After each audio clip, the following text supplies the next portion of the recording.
கிடையாது. ஆனால் அவருக்கு என்ன ரூல் இருக்கு, இறந்த உடலை தொடக்கூடாதுன்னு ஒரு ரூல் இருக்கு, அப்படித்தானே? அப்போ அது சிங்கம் வந்து செத்து தானே கிடக்கு.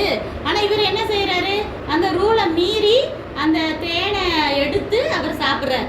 சாப்பிட்டு அந்த தேன் கூடுல ஒழுகுறத அம்மா அப்பாவுக்கும் கொண்டு வந்து கொடுக்குறாரு. ஆனால் அவங்க அம்மா அப்பாவுக்கு வந்து இது தெரியாது. அவங்க அம்மா அப்பாட்டையும் சொல்லலை இப்படி செத்த உடலுக்குள்ளேருந்து எடுத்தேன்னு சொல்லி. அவங்களுமே சாப்பிட்றாங்க. ஆனால் அது ஒரு தீட்டு. தீட்டுனா என்னதுன்னா, நம்ம பாவம் பண்ணிக்கிட்டே இருக்கும்போது நம்ம சோல் இருக்கலாம், ஆவி ஆத்மா சரீரம் வந்து அப்படியே வந்து டேமேஜ் ஆகிட்டே இருக்கும், டேஞ்சர் ஆகிட்டே இருக்கும்.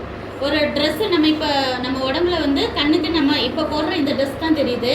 ஆனால் நம்ம ஆவிக்குரிய சரீரத்துக்குன்னு ஒரு ட்ரெஸ்ஸு அது தேவன் நம்மளுக்கு கொடுத்துருப்பாரு. அந்த ட்ரெஸ்ஸை வந்து அழுக்காக ஆரம்பிச்சிடும். நம்ம பாவம் செய்ய திருடுறோம், பொய் பேசுகிறோம், தேவனையே தேடலை, ப்ரேயர் பண்ணலை, நம்ம அவரை விட்டு தூரம் போயிட்டோம்னா அப்படியே அது கொஞ்சம் கொஞ்சமாக டல் ஆகி, இப்போ பழைய ட்ரெஸ் ஒயிட் ட்ரெஸ் 10 வருஷம் கழிச்சு எப்படி இருக்கும்? ஒயிட்டாகவே பியூர் ஒயிட்டாக இருக்குமா?